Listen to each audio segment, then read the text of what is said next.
Bonjour bien-aimé, fidèle de Une parole pour toi. Je suis encore très heureuse ce midi de vous retrouver et nous allons poursuivre dans notre série, la nouvelle série qui a commencé la semaine dernière sur la famille. Donc la semaine dernière, nous avons parlé un peu des généralités. Aujourd'hui, nous allons parler du rôle du père dans la famille. Nous allons commencer aujourd'hui aussi par quelques généralités et puis la semaine prochaine, nous allons aller un peu plus en profondeur. Donc, nous allons prier pour confier ce moment au Seigneur. Père, je te bénis, je te rends grâce pour cette occasion que tu nous donnes encore de nous retrouver ensemble ce midi pour parler de ta volonté, ton désir pour nos familles, pour que tu nous enseignes, pour que tu nous instruises, pour que tu nous montres ce que tu attends de nous en tant que parents, en tant que père, en tant que mère dans la famille, ce que tu attends aussi des enfants, pour que nous ayons des familles vraiment harmonieuses. Nous avons vu la semaine dernière combien les familles sont importantes pour toi, sont importantes dans ton plan pour l'humanité même. Comment les familles, lorsqu'elles sont en bonne santé, influencent aussi bien la société que l'Église. Et aujourd'hui, nous voulons encore poursuivre et recevoir ton conseil. Je prie que tu donnes à tous ceux qui vont entendre ce que je vais dire, qu'ils reçoivent l'essentiel, qu'ils reçoivent l'enseignement nécessaire pour pouvoir être des hommes et des femmes qui jouent effectivement leur rôle de père et de mère dans les familles que le Seigneur leur a données. Béni sois-tu, béni ce moment. Au nom puissant de Jésus, j'ai prié. Amen. Amen. Donc, nous allons parler, j'ai dit du rôle du père, quelques généralités. Je vais d'abord parler de 3 idées reçues qui circulent beaucoup aujourd'hui dans notre monde concernant la famille et essayer d'en parler et aussi de combattre ces idées-là parce que, selon moi, ces idées ne sont pas conformes à la parole de Dieu. La première idée reçue, c'est que aujourd'hui, d'une manière générale, dans les pays européens, mais aussi chez nous, on oppose un peu le modèle familial, ce qu'on appelle le modèle familial traditionnel, donc où il y a le père, la mère, le père étant le chef de famille, la mère étant son aide et les enfants, c'est ce qu'on appelle le modèle traditionnel. On le pose à une nouvelle forme de famille où le modèle est plus égalitaire, soi-disant l'homme et la femme ont les mêmes droits, les mêmes responsabilités. La femme est autant chef de famille que le mari et le père devient aussi, en quelque sorte, il prend soin de l'enfant comme la mère, il s'occupe de tous les soins qu'on peut donner à un enfant et il s'engage également un peu plus dans l'éducation des enfants.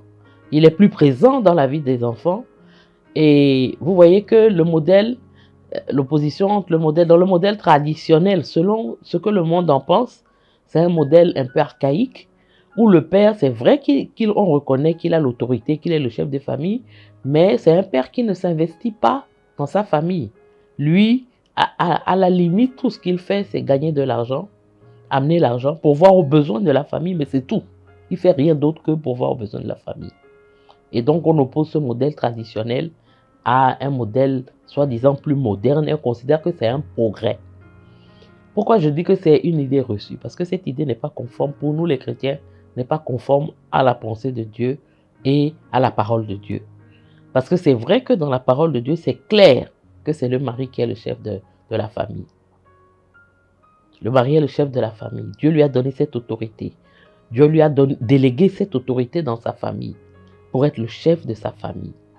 Mais ce n'est pas la manière dont le monde a fait que les hommes ont exercé l'autorité qui est la pensée de Dieu.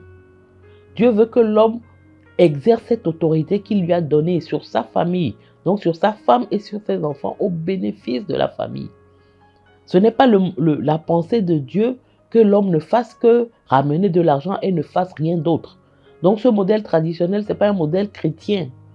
C'est peut-être d'autres traditions. Ça peut être les traditions européennes, traditions africaines, tout ce que vous voulez, mais ce n'est pas la tradition issue de la vraie parole de Dieu. Nous allons le voir, peut-être pas totalement aujourd'hui, mais nous allons voir dans la parole de Dieu que le rôle de chef de famille que Dieu a conféré à l'homme ne se limite pas à ce qu'il pourvoit aux besoins. Ça va bien au-delà. Nous savons quelles sont ses responsabilités spirituelles dans la famille. Ça, normalement, tout chrétien le sait. Mais au-delà même de ses responsabilités spirituelles, même si le spirituel, je pense, est la base de tout, au-delà de ses responsabilités spirituelles, le mari a d'autres responsabilités dans la famille. Discipliner les enfants, les éduquer, participer à leur éducation à tous les stades de leur vie.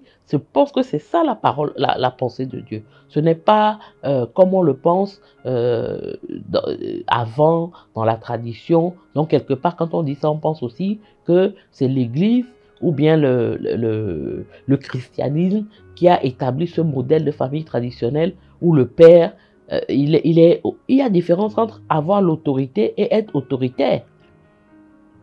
C'est vrai que le modèle de la famille traditionnelle, c'est un modèle où le père est autoritaire, inaccessible, tout ce que vous voulez, mais ce n'est pas ça la pensée de Dieu. Donc ça, je voudrais d'entrée de jeu battre en brèche cette première idée reçue. Ce n'est pas un progrès. Autant c'est vrai que dans ce qu'on constate aujourd'hui, le fait que le père soit plus présent dans la vie de ses enfants, qu'il participe à leurs soins, à leur entretien, à leur vie, à leur éducation, oui, je pense que ce progrès-là, c'est une bonne chose, mais ça a toujours été ainsi dans la pensée de Dieu. Et on n'a pas besoin que la femme devienne chef de famille comme l'homme pour qu'il exerce cette autorité-là au service de sa famille. Donc voilà, la première idée reçue que je voudrais battre en brèche. La deuxième idée reçue, j'en ai déjà parlé un peu la semaine dernière, c'est cette idée selon laquelle les rôles du père et de la mère sont interchangeables. Qu'est-ce que je veux dire par là? Ça veut dire que je peux être une femme et décider de mon plein gré de faire un enfant, mais que cet enfant-là soit privé de son père. Soit je fais l'enfant avec un homme à qui je ne déclare pas la paternité, ou bien je fais l'enfant avec un homme de passage et je ne lui donne pas le rôle de père dans la vie de cet enfant. Ça, c'est des choses qui arrivent. Beaucoup de femmes font des enfants et pensent qu'elles peuvent s'en occuper toutes seules. Il y a aussi les familles monoparentales, comme on dit, où la femme n'a pas décidé vraiment de faire un enfant tout seul, mais le divorce ou le fait qu'ils ne se sont pas entendus avec le père, ils se sont séparés, en fait une mère célibataire, une mère seule. Mais une telle mère ne peut pas penser qu'elle puisse donner à son enfant tout ce dont il a besoin. Il y a le cas aussi des veuves qui ont des enfants à élever. Le fait que le père ne soit pas là, ce n'est même pas de leur fait, mais il faut absolument que la mère se rende compte qu'elle n'a pas tout ce qu'il faut pour son enfant. Et il faut trouver des figures paternelles de substitution. Il faut prier le Seigneur qui lui-même a dit qu'il est le mari des veuves et le père des orphelins, pour qu'il, quand Dieu dit ça, entre parenthèses, je vais juste la parenthèse, quand Dieu dit qu'il est le père des orphelins, ça ne veut pas dire qu'il est leur père réellement. Ça veut dire qu'il trouve des hommes qui vont jouer le rôle de père dans la vie des orphelins. Et ça, nous les chrétiens, souvent, nous ne faisons pas attention à cette responsabilité que Dieu nous donne d'être son représentant dans ces familles où les femmes se retrouvent toutes seules à élever leurs enfants parce que le mari est parti. Je ferme la parenthèse. Donc, les rôles ne sont pas interchangeables. Une autre manière dont on entend de plus en plus parler, c'est quand deux femmes se mettent ensemble pour élever un enfant. Deux hommes se mettent ensemble pour faire concevoir, il y a toutes les techniques aujourd'hui, faire concevoir un enfant et en faire leur enfant et penser qu'à deux hommes, ils sont capables d'élever un enfant. C'est la même chose. Les rôles ne sont pas interchangeables. Pour qu'un enfant grandisse, soit équilibré, soit un homme responsable demain, il a besoin d'un père et il a besoin d'une mère. Et ce qu'un père fait dans la vie d'un enfant, une mère ne peut pas le faire. Et ce qu'une mère fait la vie d'un enfant, un père ne peut pas le faire. L'enfant a besoin des deux pour grandir. Donc, il ne faut pas que délibérément, nous, en tant qu'êtres humains, nous choisissons de priver un enfant de son père ou de sa mère parce que nous pensons que nous pouvons tenir les deux rôles. Non. Si ce sont les accidents de la vie qui font qu'on en arrive là, on prie le Seigneur pour qu'il nous donne du secours au travers des frères, des oncles, des tantes, etc. Mais le rôle du père et de la mère ne sont pas interchangeables. Je veux, pour battre en brèche cette idée que le rôle du père et de la mère ne sont pas interchangeables, vous partagez rapidement ce que aujourd'hui les recherches en psychologie disent et qui confirment ce que la parole de Dieu a toujours dit, que le père est important dans la vie d'un enfant, la mère également est importante. La première chose, c'est que un père n'agit pas, n'interagit pas avec son enfant comme une mère le ferait. Tous ceux qui ont observé des parents voient que la mère, elle interagit d'une manière un peu plus affective, un peu plus protectrice. La mère, c'est celle qui pouponne son enfant, qui, je ne sais pas comment dire, mais materne, quand on dit maternité même, materne son enfant, couvre son enfant. Et elle a peur pour lui de tout. Ça, c'est le rôle d'une mère. Et c'est ce que Dieu a mis dans le cœur des mères, de protéger la vie de leurs enfants, de les couver, d'éviter qu'il leur arrive des choses malheureuses. Et c'est ça, vraiment materner l'enfant. Mais c'est pas le père, justement, doit intervenir dans ce duo que forment la mère et l'enfant dans ce domaine pour être l'autre bout du triangle, pour apporter de l'équilibre. Parce que le père, lui, avec son autorité, il va encadrer l'enfant, encadrer dans le sens de lui tracer un cadre, des repères, un endroit dans lequel il puisse se sentir en sécurité, parce que ça, c'est l'une des responsabilités premières du papa, la sécurité physique, émotionnelle, spirituelle, dans tous les domaines. Il doit apporter la sécurité à sa famille, donc à sa femme, mais aussi à ses enfants. Donc le père, c'est celui qui crée ce cadre sécurisé, mais qui ensuite pousse son enfant à s'épanouir dans ce cadre sécurisé, pousse son enfant à explorer ce cadre sécurisé, pousse son enfant à prendre des risques, pousse son enfant à être, à sortir un peu des jupes de sa mère pour pouvoir se lancer dans le monde. Je vais y revenir tout à l'heure. Mais vous voyez que les deux parents n'ont pas le même rôle. Et souvent, effectivement, le rôle de la mère, c'est de pouponner, materner, donner à manger, langer, changer les couches, tout ce qu'il faut pour élever. On va revenir tout à l'heure sur ce terme d'élever, comme élevage. Voilà, elle élève l'enfant en lui donnant des soins, en participant à son entretien. Rien ne s'oppose à ce que le mari également, le père, puisse participer à ces soins, s'il le sent, s'il le désire, s'il en a envie. Mais dans cette phase dans chaque phase du développement de l'enfant, le père a un rôle spécial, un rôle particulier, un rôle que personne d'autre ne peut tenir à sa place.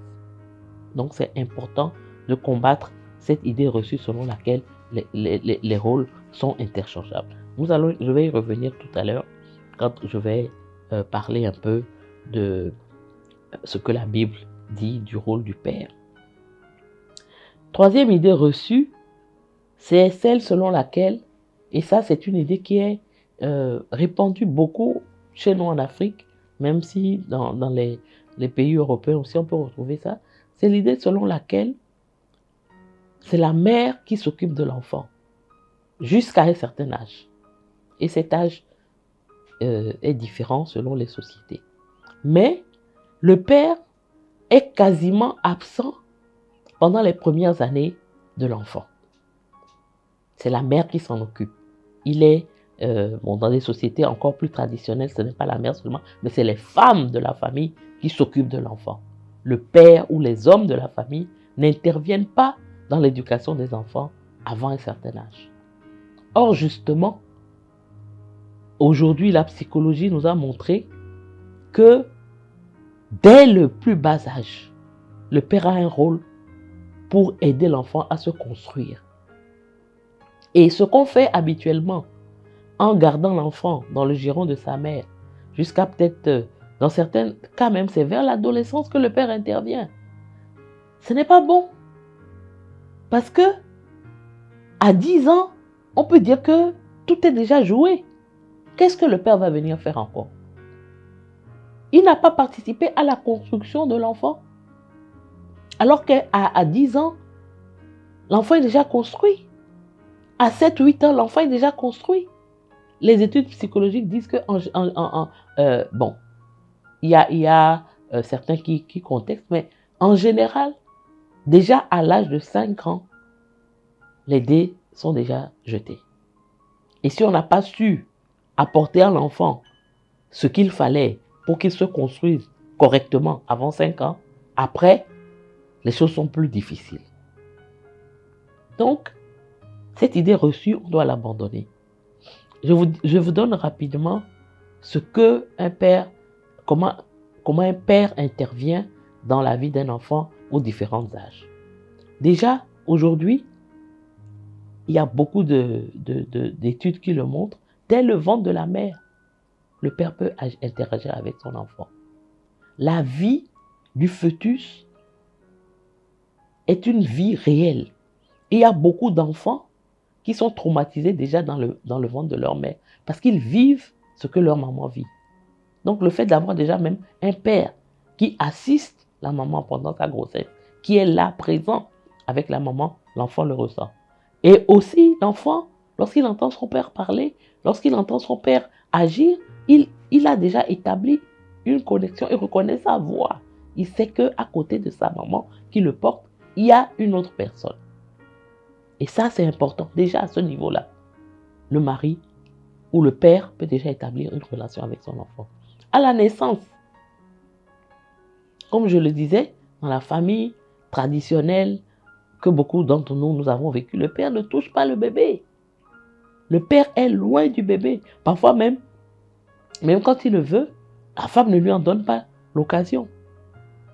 Et la vie telle qu'on la menait et qu'on la mène encore peut-être aujourd'hui, quand une femme accouche, sa maman ou une autre femme vient l'assister et toutes ces femmes-là sont sur le bébé au point où le papa n'a même pas la possibilité peut-être de prendre son enfant dans les bras parce qu'il y a toujours quelqu'un pour le faire. Il y a une nounou, il y a la maman, il y a la grande sœur, il y a la tante, etc. Donc, c'est comme si on met le mari de côté en disant, bon, c'est pas encore ton tour, il faut rester là pour le moment, c'est un bébé, c'est un nourrisson, il a besoin de soins particuliers que toi, tu ne peux pas le donner. Mais c'est important déjà à cet âge-là, à la naissance. Là où, effectivement, c'est normal que la maman soit présente, il faut que le père ait sa place. Ne serait-ce que pour tenir son bébé dans ses bras, commencer à nouer des relations avec ce bébé-là.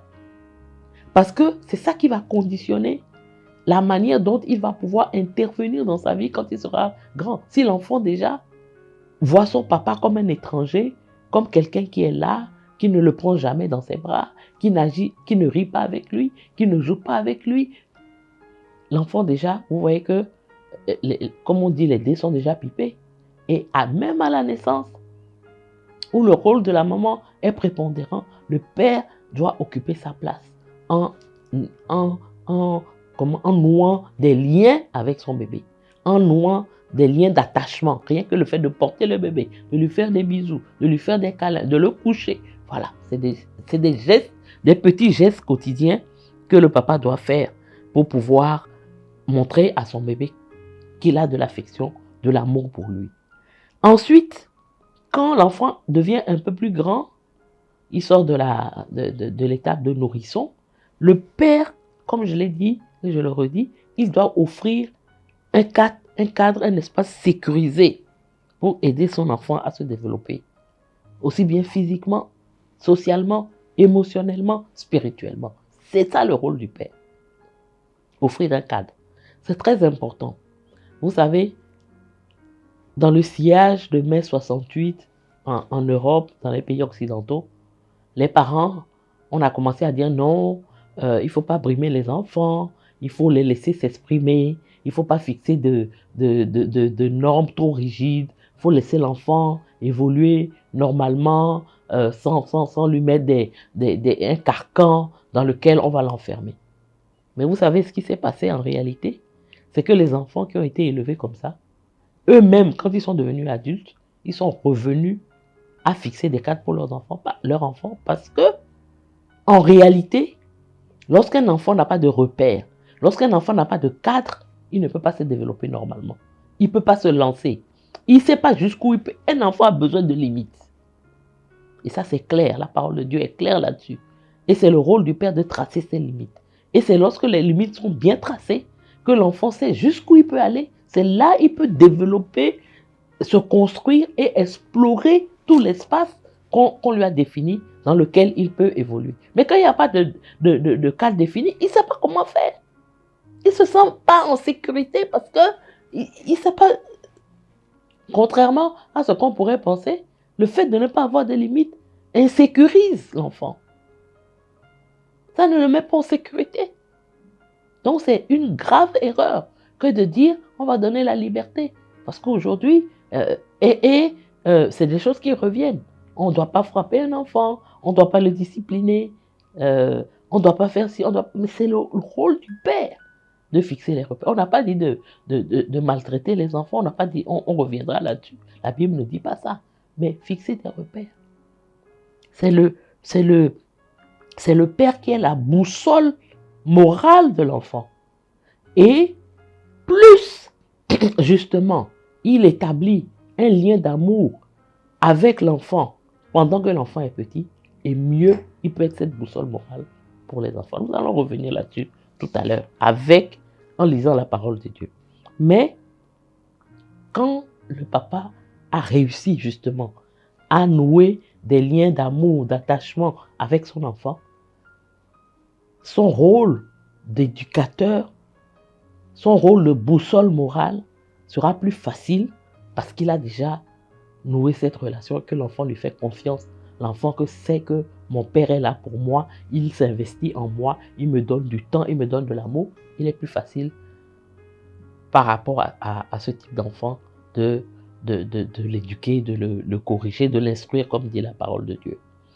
Donc, voilà les 3 idées reçues que je voudrais battre en brèche pour commencer. Alors, que retenir pour nous chrétiens de tout ça? C'est que, le rôle du père, au sein de la famille, c'est celui de chef de famille. Il n'y a pas 2 chefs de famille dans une famille chrétienne. C'est le père qui est le chef. C'est lui qui a l'autorité. Ça, il faut qu'on l'affirme haut et fort. Et cela doit se traduire dans la vie de la famille. Que c'est le chef de la famille. C'est lui qui a l'autorité sur la famille. Et cette autorité-là, vous savez, qu'elle s'accompagne de responsabilités. Et des responsabilités importantes que la parole de Dieu donne au mari, au père. Deuxième chose, et nous allons tirer cette deuxième chose de la lecture de 2 passages de la parole de Dieu qui parlent des pères. Il y a Éphésiens 6, 4 et Colossiens 3, le verset 21. Éphésiens 6, 4 dit dans Louis II, « Et vous, pères, n'irritez pas vos enfants, mais élevez-les en les corrigeant et en les instruisant selon le Seigneur. Et vous, pères, n'irritez pas vos enfants, mais élevez-les en les corrigeant et en les instruisant selon le Seigneur. » Le deuxième passage se trouve dans Colossiens 3, verset 21, qui dit « Pères, n'irritez pas vos enfants de peur qu'ils ne se découragent. » Et je vais relire ces 2 passages dans la version Parole vivante, et c'est sur ça que nous allons nous attarder un peu. Dans la version Parole vivante, il est dit « Vous les parents, n'exaspérez pas vos enfants par une sévérité excessive. afin qu'ils ne conçoivent pas d'amers ressentiments contre vous. Éduquez-les comme le Seigneur nous éduque, en vous inspirant de ses conseils, pour les avertir et les reprendre. Élevez-les dans une discipline aimante que le Seigneur puisse approuver. N'irritez pas vos enfants.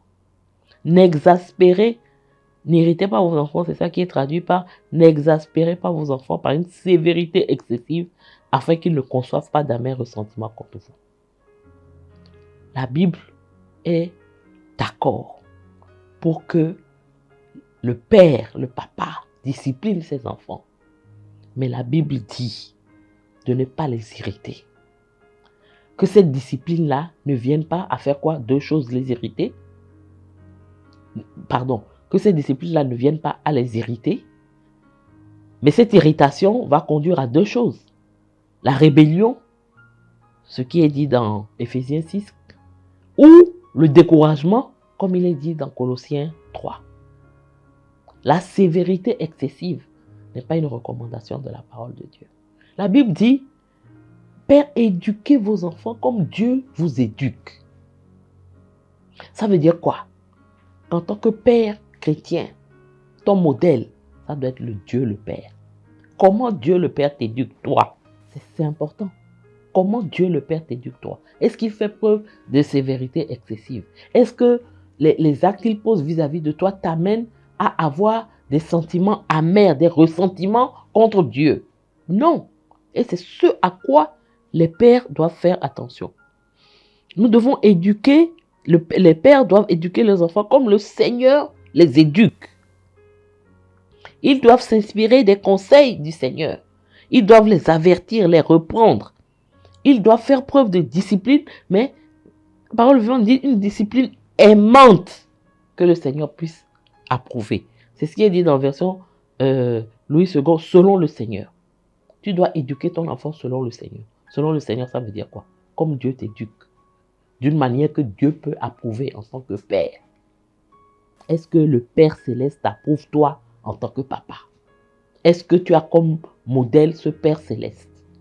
Est-ce que toi-même, tu as expérimenté la discipline aimante de ce Père Céleste? Et c'est la même chose que tu dois faire vis-à-vis de tes enfants. Le mot irriter, vous voyez? Et souvent, c'est ce qui se passe. Parce que les parents irritent leurs enfants. Ils les irritent parce qu'ils n'ont pas appris à communiquer avec eux, à faire preuve d'amour avec eux. Nous savons tous qu'à l'adolescence, c'est très difficile avec les enfants.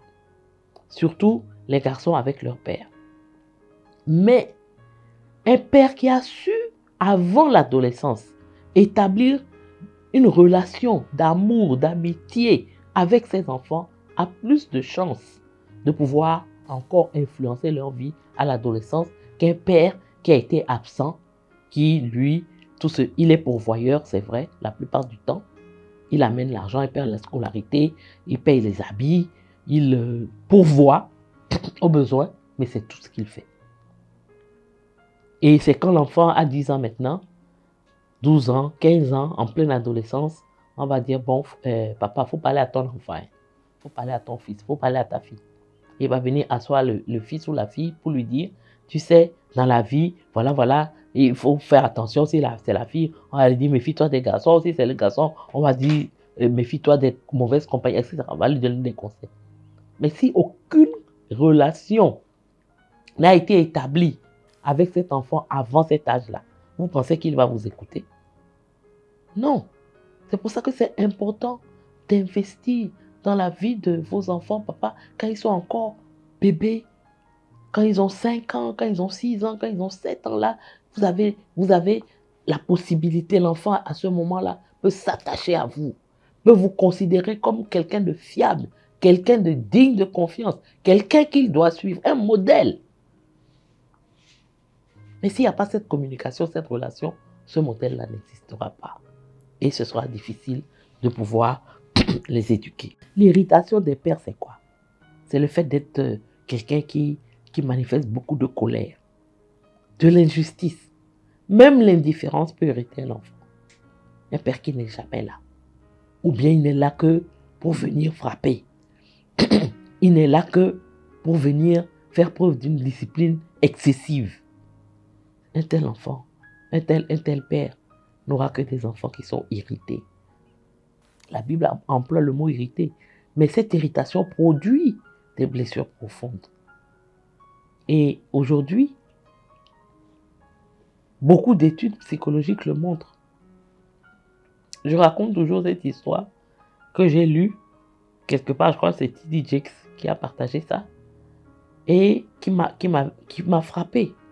On dit dans une prison, à la fête des mères, ils ont fait venir des cartes pour que les prisonniers puissent acheter ces cartes-là et souhaiter bonne fête à leur maman. Et donc, ils ont fait venir des cartes. Toutes les cartes sont parties. Tout le monde a acheté une carte pour souhaiter bonne fête à sa maman. Ils se sont dit, comme ça a marché, à la fête des pères, on va recommencer. Et ils ont amené des cartes pour la fête des pères. Tout le stock pratiquement leur est resté sur le bras. Pourquoi? Parce que on se rend compte que la plupart des gens qui sont en prison, c'est des gens qui ont des problèmes avec leur père. C'est des gens qui ont eu des difficultés avec leur père. C'est des gens qui n'ont pas su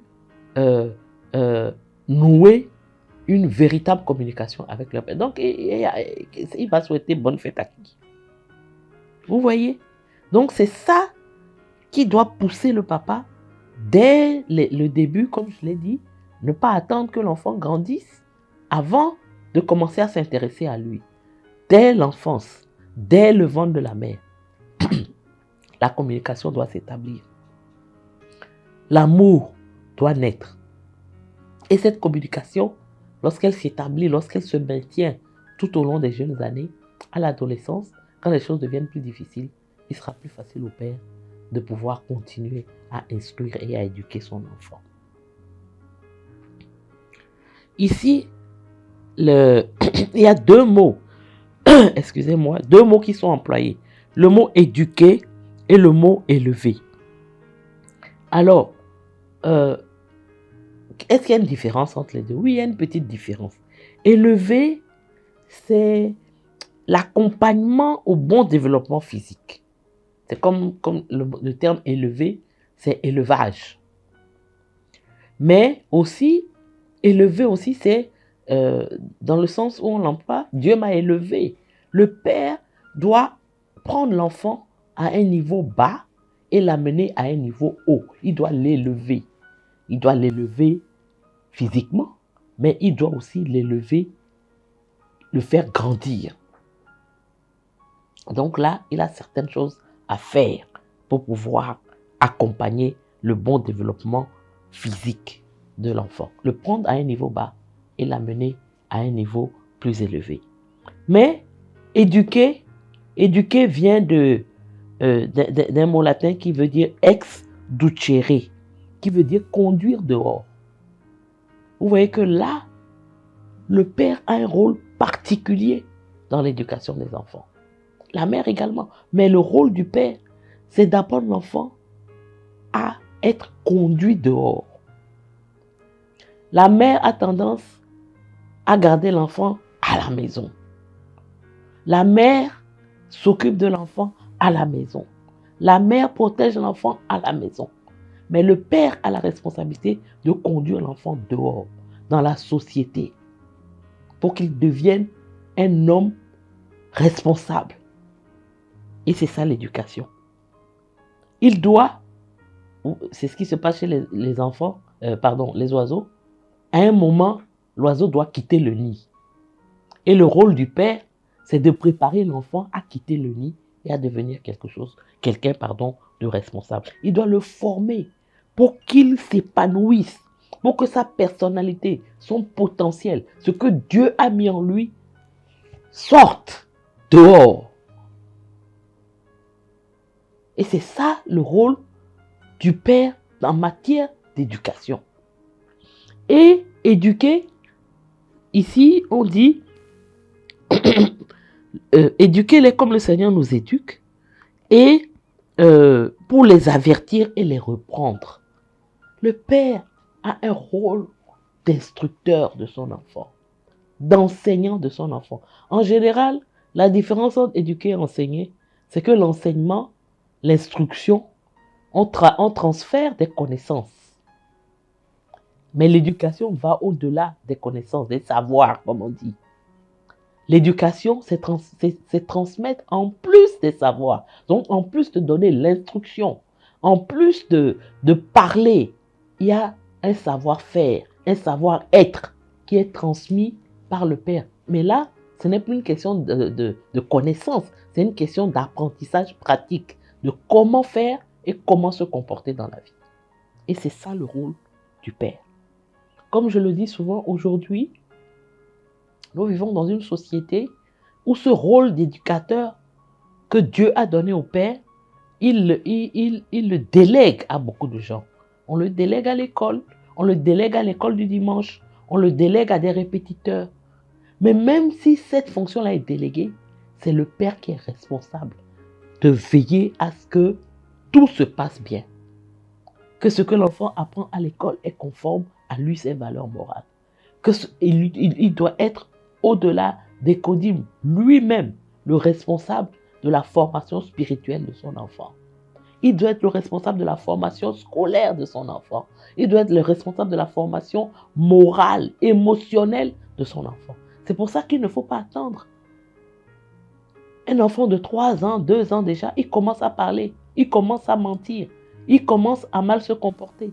Et la boussole morale qu'est le papa doit être en mesure à ce moment-là de régler ces questions-là et de dire à son enfant, non, ça ne se fait pas. Non, on ne se comporte pas comme ça. Non, on ne ment pas. Non, on ne fait pas ci. Et comme je le disais, il doit être un modèle. Et c'est ça qui est notre problème souvent. C'est-à-dire qu'on n'est pas ce modèle pour nos enfants. L'exemple que je donne et qui fait rire, mais que chacun d'entre nous a souvent expérimenté, c'est que tu dis à l'enfant, on ne doit pas mentir. La Bible dit de ne pas mentir. La parole de Dieu nous interdit, nous demande de ne pas mentir. Donc, on ne doit pas mentir. Mais toi qui ne dois pas mentir, lorsque tu veux sortir et que l'enfant la pleure derrière toi, parce qu'il veut sortir avec toi, tu lui dis, va chercher tes chaussures et puis tu es parti derrière lui. Il arrive avec les chaussures et il ne te trouve plus. Tu n'as pas menti. Mais tu dis, voilà. Donc, il faut que notre éducation ne soit pas simplement des instructions, de l'enseignement théorique que nous donnons, mais pratiquement, nous devons vivre nous-mêmes ce que nous enseignons à nos enfants. Et c'est pourquoi le fait même d'être papa fait grandir le papa lui-même. Lorsqu'il veut être cohérent, ça le fait grandir. Parce qu'il est en train de donner une instruction, de fixer des règles. Et il est obligé de faire attention à comment lui-même il applique ces règles-là. Parce que c'est, comme on dit, ce que nos enfants suivent. Ce n'est pas ce qu'on leur dit, mais c'est ce que nous, on fait. Un père qui dit quelque chose et qui fait le contraire ne sera pas un modèle pour son enfant et il n'y aura pas de cohérence dans l'éducation morale qu'il donne à ses enfants. Donc, élever, éduquer, instruire. Éduquer est différent d'instruire parce qu'il y a l'instruction dans l'éducation, mais ce n'est pas forcément que l'éducation se résume à l'instruction. Parce que instruire fait partie de l'éducation, mais ce n'est pas toute l'éducation. Il y a la partie comment je vis, comment je suis un modèle, comment aussi j'apprends concrètement à mon enfant à faire les choses et à se comporter. Comme on dit, le savoir-être, le savoir-faire. Ce n'est pas juste des connaissances. Ce n'est pas juste de la théorie que je fais avec mon enfant quand je l'éduque. Je vais au-delà des instructions et je lui apprends pratiquement comment on doit se comporter. Comment un homme se comporte. Comment un enfant qui est bien éduqué se comporte. Donc, le rôle des parents est d'éduquer. Le rôle des enseignants est d'instruire. Le papa peut être aussi enseignant, instruire, mais surtout, il doit éduquer. Il doit élever. Il doit prendre un niveau plus bas pour amener à un niveau plus haut. Et donc, pour terminer pour aujourd'hui, je vais rapidement parler de ce que c'est qu'un enfant bien éduqué. Un enfant bien éduqué, c'est un enfant qui a confiance en lui et en ses parents. Parce que cette confiance lui est donnée par son père et cette confiance vient du fait qu'il connaît ses limites. Il connaît jusqu'où il peut aller. Il est en confiance parce qu'on lui a tracé un cadre, il a des repères. Et il sait de quoi il est capable et jusqu'où il peut aller. Et donc il a confiance en lui, il a confiance en ses parents. Un enfant bien éduqué, c'est un enfant qui respecte les règles et les limites qui lui ont été établies. Non seulement il les respecte, mais il comprend que ces règles, ces limites lui sont bénéfiques. Et c'est là où souvent nous échouons. Parce que quand l'enfant n'a pas compris le bien fondé des règles et des limites, le jour où il vous échappe, il va commencer à se comporter autrement. Et aujourd'hui, à cause des études et tout ça, nos enfants peuvent nous échapper très tôt. Et là, parce qu'il n'a pas compris le bien fondé des règles et des limites qu'on lui a fixées, le jour où vous n'êtes plus là, derrière lui, pour lui dire, voilà, il ne faut pas dépasser telle limite, il va franchir toutes les limites et il est capable de se mettre en danger et d'hypothéquer sa vie. Donc, l'éducation doit à la fois apprendre à l'enfant à respecter les règles, mais aussi les règles et les limites, mais aussi à lui faire comprendre le bien fondé, que c'est pour son bien. Quand on te dit de ne pas faire ça, c'est pour ton bien. Un bébé, quand il veut mettre les doigts dans la prise là, il doit pouvoir, même le bébé, il doit pouvoir comprendre que si son papa lui interdit, c'est pour son bien. Et ça, quand il comprend ça, il va plus mettre. Mais quand il se dit que, si papa est là, je ne vais pas faire. Mais derrière papa, je vais le faire, c'est qu'il n'a pas compris le bien fondé. Et c'est ce que nous remarquons souvent chez nos enfants parce que nous n'avons pas su bien les éduquer. Et enfin, un enfant bien éduqué, c'est un enfant qui n'a pas peur d'exprimer ses besoins et de prendre des décisions. Parce qu'il a une bonne estime de lui. Et c'est la responsabilité du papa aussi de développer cette bonne estime chez l'enfant en reconnaissant sa valeur, en reconnaissant son potentiel, en le poussant. Vous voyez ce que je disais tout à l'heure, la maman, elle n'est pas outillée pour aider son enfant à prendre des risques. La peur. Je ne sais pas si vous avez déjà remarqué, quand un enfant est autour de 3 ans, 4 ans, quand il est en train de jouer avec son papa, en général, les jeux qu'il joue, c'est des jeux que la maman trouve dangereux, brutaux. Papa va lancer l'enfant. Tout ça. Et elle le regarde, son cœur se serre, elle dit, mais il va casser mon enfant. Mais tout ça, c'est le rôle du papa de faire ça, de pousser l'enfant à prendre des risques, de pousser l'enfant à aller au-delà des limites que lui-même s'est fixées, tout en restant dans les limites que son papa lui a fixées. Vous voyez, c'est important le rôle du père. C'est lui qui pousse. Il conduit dehors. Il ne conduit pas dehors, en dehors du cadre qu'il a tracé, inspiré par Dieu, mais il conduit dehors dans ce cadre-là pour que l'enfant puisse explorer toutes les potentialités que Dieu a mis en lui. Donc vous voyez que le rôle du père est très très important. Et la semaine prochaine, nous allons encore poursuivre. Nous allons aller un peu plus sur l'aspect, quels sont les moyens, comment le père peut jouer ce rôle que Dieu lui a fixé de chef de famille et d'autorité constructive dans la vie de ses enfants. Qu'est-ce qu'il doit faire? Et la semaine prochaine, nous allons en parler. D'ici là, que le Seigneur vous garde. Nous allons prier pour terminer. Père, je veux te bénir et te rendre grâce pour tout ce que tu as permis que nous partagions ce midi. Je prie que toi-même, tu continues à enseigner tes enfants. Qu'un père puisse entendre ce qui a été dit et commencer à réfléchir avec toi. Est-ce que je suis en train de bien éduquer mes enfants? Est-ce que je suis ton modèle de père? Est-ce que je suis tes conseils? Est-ce que je discipline correctement mes enfants? Béni sois-tu parce que tu donnes tous ces outils, tous ces enseignements à tes enfants. pour la seule gloire de ton nom. Au nom de Jésus, j'ai prié. Amen. J'ai 45 minutes.